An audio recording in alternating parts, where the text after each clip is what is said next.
महर्षि वाल्मीकि जी का जीवन परिचय और कथा। वाल्मीकि जी का जन्म त्रेता युग में एक ब्राह्मण परिवार में हुआ था। जन्म नाम उनका रत्नाकर था।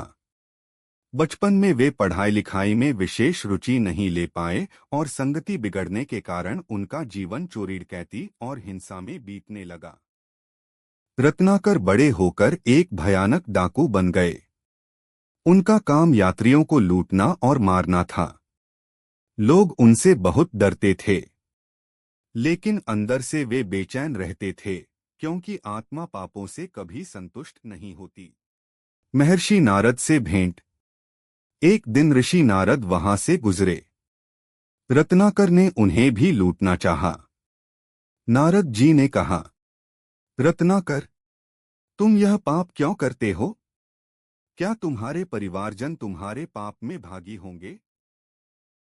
रत्नाकर ने जाकर अपने परिवार से पूछा तो सबने कहा, हम तुम्हारे साथ सुख दुख बांट सकते हैं, पर पाप का फल तुम्हें ही भुगतना होगा। यह सुनकर रत्नाकर का हृदय बदल गया। वे नारद जी के चरणों में गिर पड़े और प्रार्थना की कि उन्हें सही मार्ग दिखाए। राम राम का जप और वाल्मीकि बनना। नारद जी ने कहा, राम नाम का जप करो। रत्नाकर से सीधे राम नहीं बोला जा रहा था, तो नारद जी ने उन्हें मरामरा जपने को कहा। बार बार मरामरा जपते जपते उनके मुख से राम राम निकलने लगा। वे गहरे ध्यान में डूब गए। वर्षों तक वे एक ही स्थान पर बैठे रहे। उनके शरीर पर दीमक वाल्मीकि का घर बन गया। इसी कारण उन्हें बाद में वाल्मीकि नाम से जाना गया। महर्षि वाल्मीकि का ज्ञान। दीर्घ साधना के बाद रत्नाकर अब महर्षि वाल्मीकि बन गए।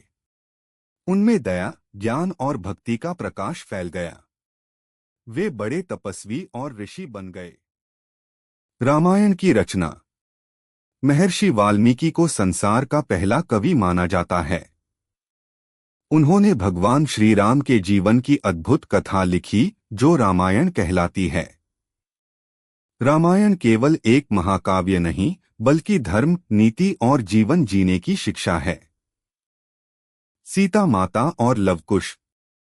जब सीता जी अयोध्या छोड़कर वन में आईं, तो वे वाल्मीकि जी के आश्रम में रहने लगीं। यहीं पर लव और कुश का जन्म हुआ। वाल्मीकि जी ने दोनों को वेद, शास्त्र और धनुर्वेद की शिक्षा दी। वाल्मीकि जी के उपदेश। एक मनुष्य का जीवन भक्ति और सत्य के बिना अधूरा है। दो, पाप का मार्ग अंत में दुख देता है, लेकिन भक्ति और साधना से मोक्ष मिलता है। तीन, शब्द और लेखनी की शक्ति असीम है। रामायण इसका सबसे बड़ा उदाहरण है।